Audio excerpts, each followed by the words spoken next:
1 versus 2 right now nationally. And the battle is rejoined at the face-off dot between Andrew McMeekin for Princeton and Cornell's Jack Cascadden.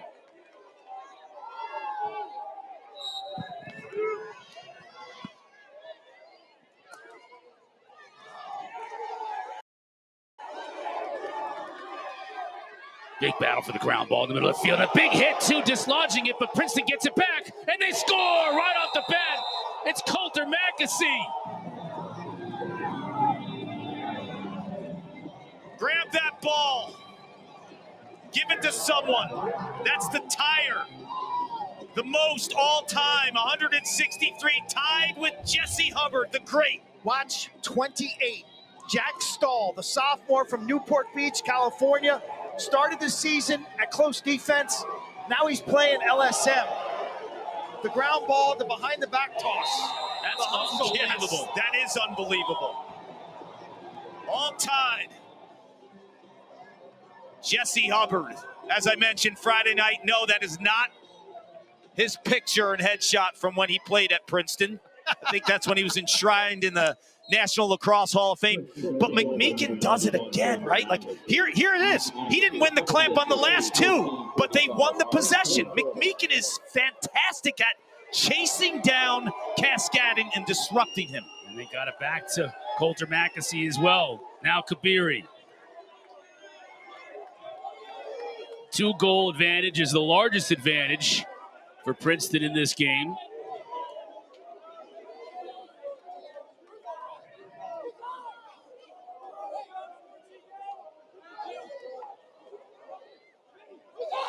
Wait, he shoots and scores!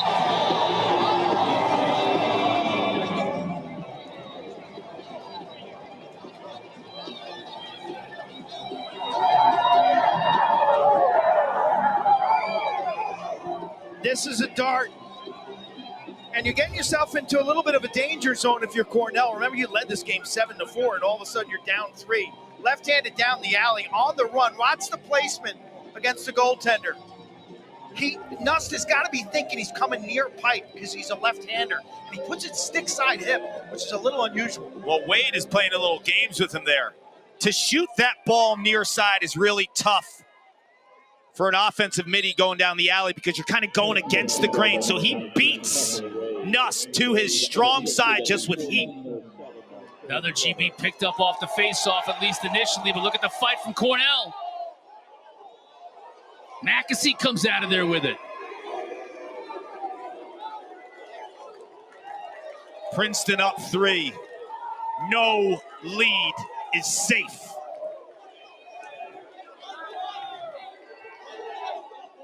And they've won possession off the face-off so far in this entire second half.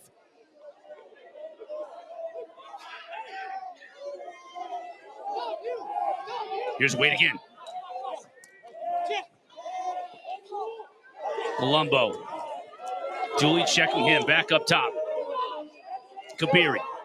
On the shorty, Christopher Davis. He steps back and scores! Oh my gosh!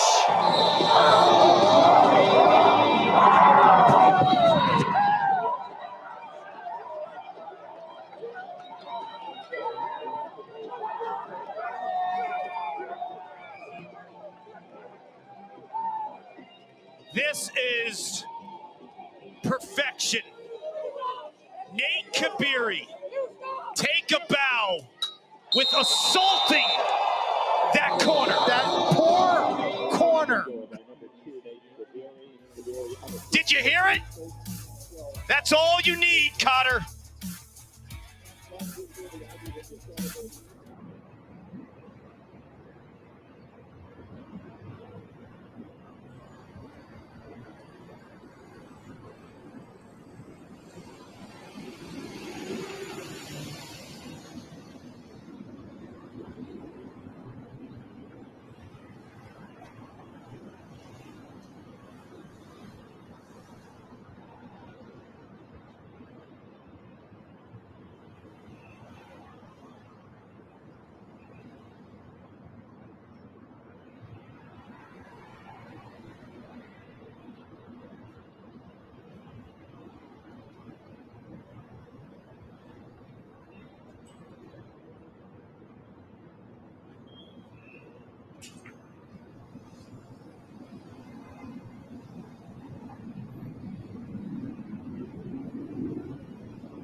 Sunday Night Baseball tonight. Ohtani and the Dodgers, Riley and the Braves. 7 o'clock Eastern on ESPN, ESPN Deportes, and ESPN Radio. Our coverage begins at 6 o'clock with Baseball Tonight, Sunday Night Countdown. Sky has opened up. It is raining here in Cornell, and it's raining goals from Princeton on an 8-1 run over the last 8+ minutes in Cascade, looking to change all that. Righting the ship from the faceoff dot. That's his first win of the second half so far.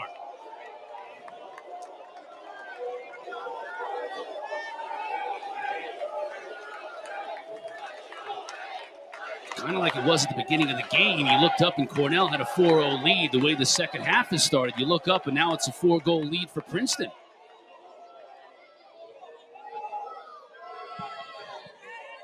What will Kirst and company do? And the ball movement. The Goldstein behind Cage at X. Long far side. Up top to Kelleher and back to Kirst. First sets a pick. Now he's got the shorty. Advantage Kirst. He doesn't want to give it up. Kelleher. Goldstein got his defender hung up. Looks inside. What a catch by Firth. Can't beat Croddick though. Great stop. Great stop. I expect Matt Madelon to show some zone and man for the remainder of this game. He's been really good at going in and out. Fresh 60 seconds for Cornell. Again, the ball moving. Goldstein. He tries to question mark. Gets under his defender and scores!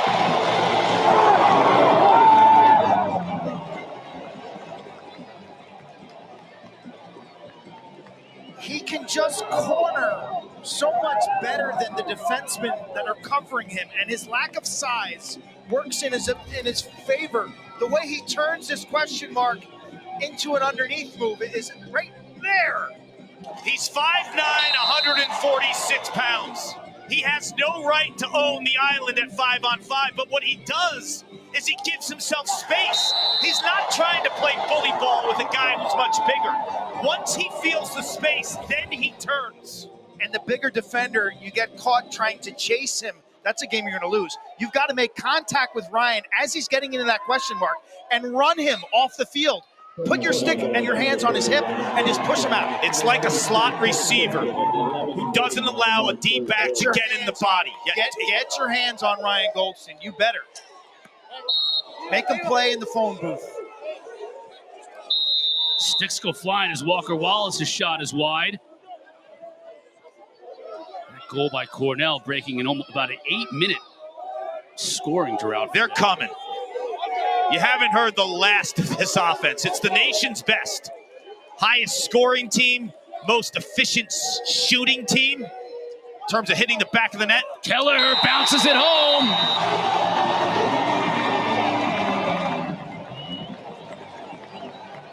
This is why this offense has teammates, Glaze, Big Huey. They can beat you with quickness with Goldstein or brute force and an old school alley dodge right down the heart of the defense. When he has a full head of steam, this is the best way to dodge with you, Keller. Have him sub coming out of the box, and then it's head of steam. Right down Buffalo Street. And that is a one-way street here in Ithaca. One way right to the mouth of the goal.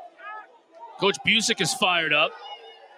He's cut that disadvantage now to 2 goals, and he knows he's got Cascade, who's starting to feel it at the faceoff dot. But just when you say that, McMeekin comes back, and he's fired up.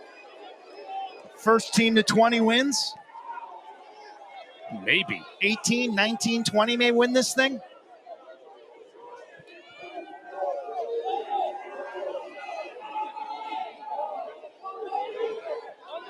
Bonanno, the freshman. Haven't heard much from him today. Now he gets to the middle of the field. Back to Burns. Score! And the dream day continues for Palumbo.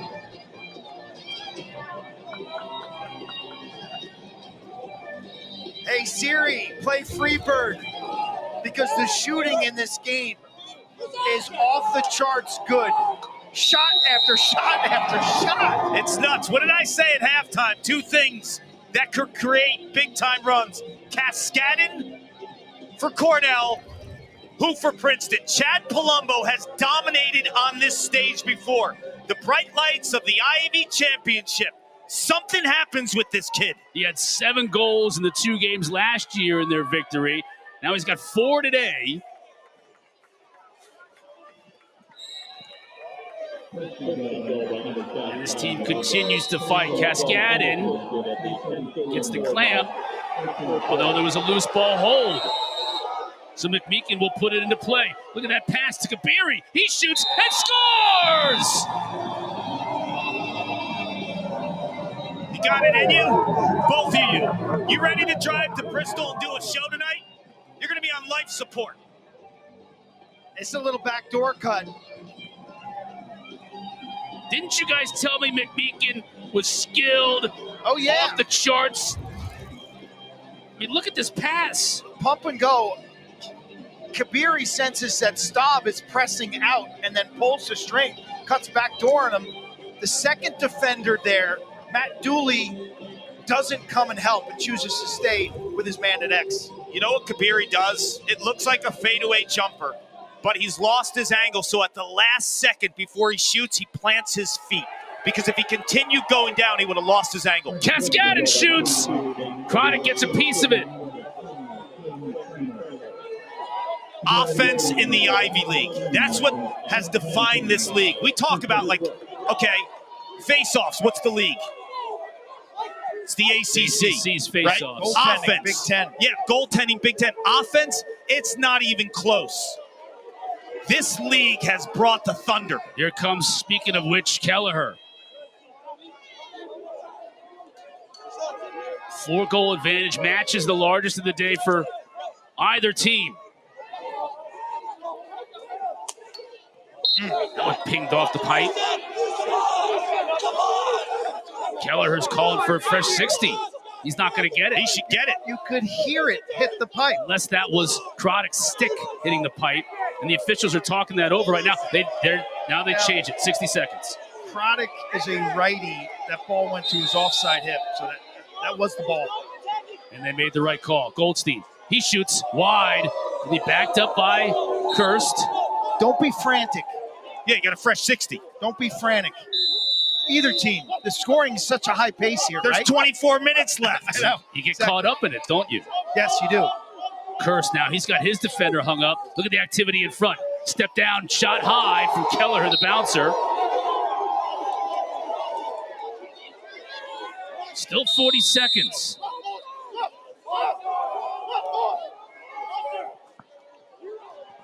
Kirst. It's great D by Molsheim. Molsheim was spectacular in the semifinal game against Sam King. Held him scoreless. 43 in black. It's an eraser. Inside, Dalton! That ball movement was exquisite. Is that what you were waiting for? A little bit of that? Pinball machine. Their interior passing, we saw it in the semifinals on Friday night. Goldstein shake and bake, little dish lever pass. Dalton cuts the crease. All 6 parts working. A lot of celebrations today on the benches. You are seeing just gorgeous offensive lacrosse. These poor defenses and goalies have been up against it. Goldstein has become one of the most elite premier passers in the country. Just a sophomore, but the way that he finds that one more, like he knows where that pass is going before the ball's even in his stick. The challenges, Cotter, for these defenses is, okay, if we play zone and allow them to pass and be playmakers, they're beating us. If we play man, we may lose some matchups. We're going to have to get in the double team business. I would just like to see more defensive friction on ball carriers. Yeah. I think the ball carrier is being allowed to be too creative. Connor Busick told us that Friday night he wanted to see more of it. Conflict, right? Yeah. Meeting at the point of attack, getting in the hands, feeling the presence of the defender.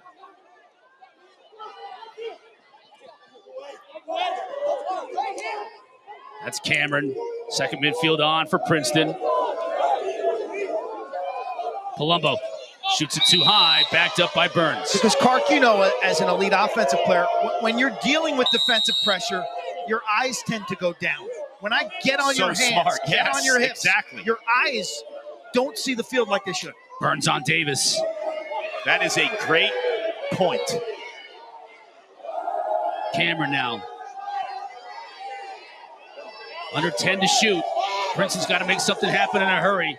Burns has no angle, tries to get in front and shovels it, just doesn't get there. Picked up by Cornell.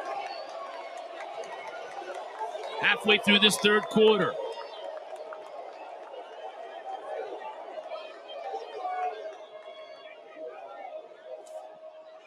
Staub clears it to Kirst.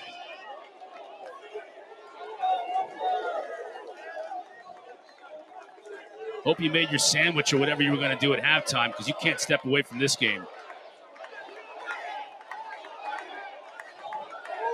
Kelleher. Freight train.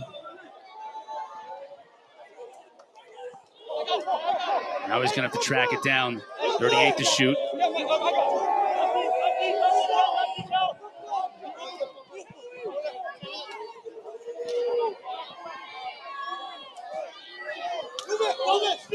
Kirst.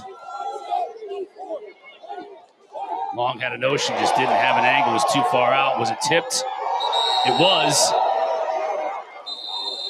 Reset ready here. This is danger. They said it wasn't, so it's Princeton ball. Maybe it was touched right there at the midline. It's a nice reaction by Cornell, though, to get in defensively, to check up and not give anything off that quick restart. Wade on the run. Kabiri thought about it. He wanted to get it to McAsee. Had to wait for the defender to clear.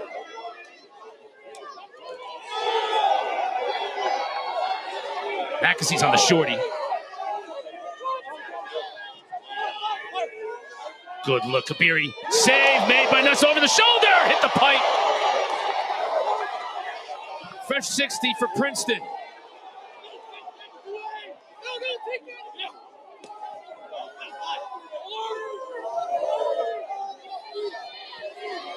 Swim dodge. Nothing doing. Kabiri up top. Steps into it. Saved by Nust. Felt like he didn't get it all. He almost hesitated at the last second. That's not a typical Nate Kabiri rip. First preseason NBA game features Caitlin Clark and the Indiana Fever this afternoon from Carver Hawkeye, 4 o'clock on ESPN. Coverage begins with WNBA Countdown at 3. You should get paid double today trying to get promos in over this game. I don't even have time to breathe, much less read a promo. Substitution, watch out here. Dalton, the pass into Keller. Good D. Stops are rare. Yeah. Like, stops are big. Yes, they are. And you know what's nuts? Within this game, CJ Kirst has 2 goals. Like, that's not his normal play, right? He's 2 for 7. Princeton's doing a good job defending him, but they've still allowed 11 goals. That's how crazy this game is. I mean, he was 3 and 6 the other day. Yeah, everybody on that attack line, I felt like had 3 and 6. CJ was 5 and 2 in the regular season win over Princeton. Credit Mulshine, who's doing a really spectacular job. This guy does this week in and week out. I think he's probably the most underrated defender in the country. Dunphy on the run, getting double teamed. Wallace is all over him, gets it back to Saris. Here's McAsee. Getting it to Cameron.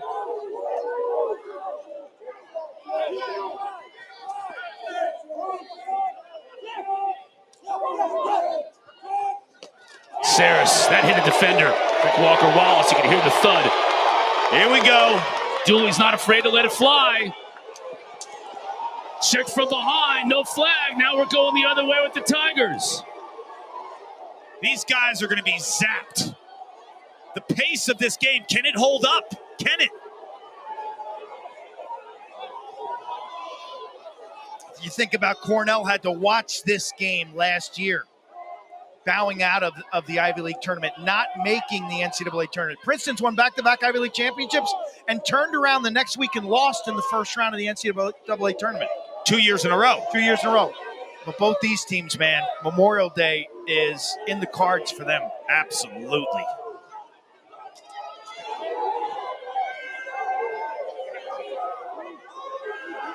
Bonanno rolls back to his left. Tried to get by Davis, couldn't do it. Palumbo here. He tried to pass, instead got it back. Hit a defender, Walker Wallace again. Inside, tried to quick stick at Palumbo, couldn't handle the pass. Wallace loses his footing. We're going to get a flag on that one. Yes, we are. The wet sticks are going to play a factor in this game. It's been pouring for a while now. The wet sticks on those quick transfers and the ability to catch inside. It's an extra element you don't want to deal with as a scorer. Feeling the intensity, feeling the emotion, feeling the importance. Look at his face. Says it all. Wallace just got pegged by a couple of shots, too.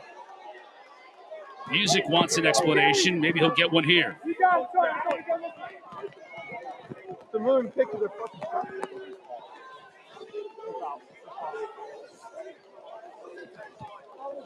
Number 12, push of possession, 30 seconds. Black 12, push, 30 seconds. That's a foul, coach.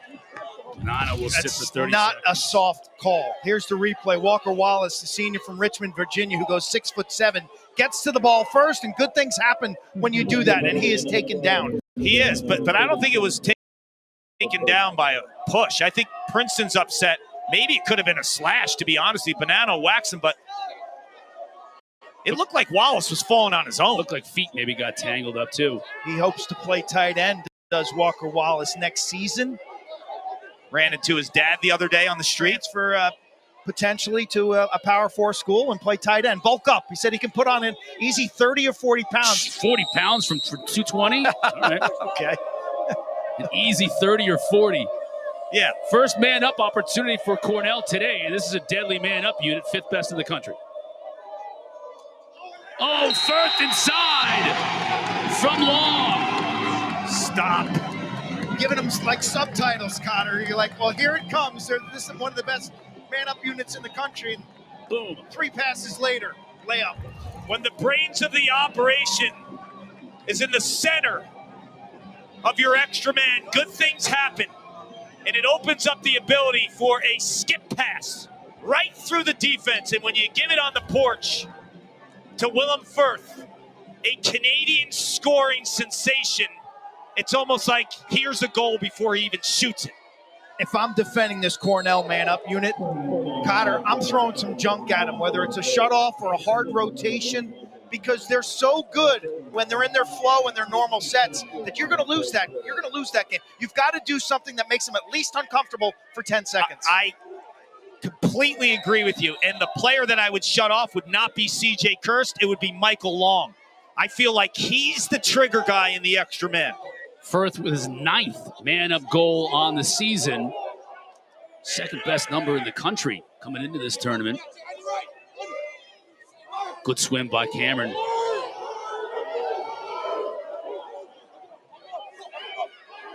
Inside, another quick stick. Nust is there. Every one of those was finding the back of the net in the first half. Nust has made a couple of saves. Great turn. The way he moves his feet and is ready when the ball hits the shooter's stick. So I guess it's Cornell's turn for a run. It's been that type of a game. Cornell's down 2. They've got the crowd behind them here on a rainy day in Sholkoff. Man-to-man defense from Princeton. Here comes Huey.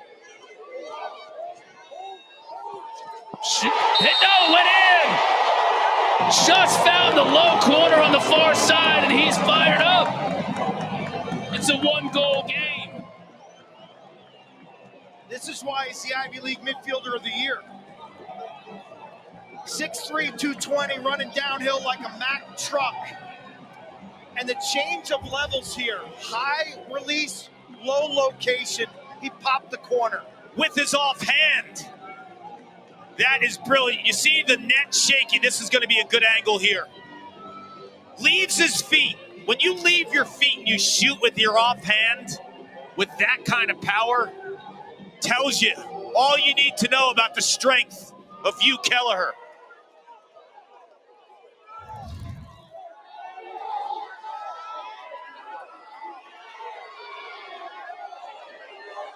And the hat trick for the man from General Douglas MacArthur High School in Wantagh, New York, on the island.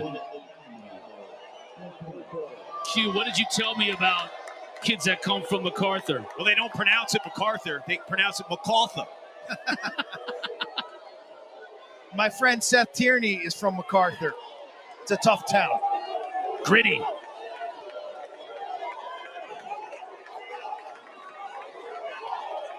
Final minute of this third quarter. Princeton in the zone on this possession, trying to find some kind of answers defensively. Both these goalies, man, they're showing awesome body language and posture, but this is a tough day for them. Do you imagine being a goalie parent today? Could you imagine that? Look, the challenge is, you know you're going to give up goals. You know you're playing against elite offensive players. Just save the ones you can. Tough angle for Kelleher. A beautiful pass, but it just couldn't be handled by Dalton. Now it goes out of bounds, 15.6. Don't let these awesome shots mess up your mind. You know what I mean by that? You're not making that easier save. said than done, though. No, I know, but that's the mental challenge for these goalies. Can Princeton get one here? Mackesy.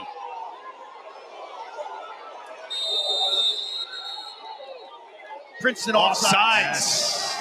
Will there be enough time for Cornell to do anything? Dooley just going to let it fly. Oh! Of course it's on goal. Of course that shot is on goal. Like every other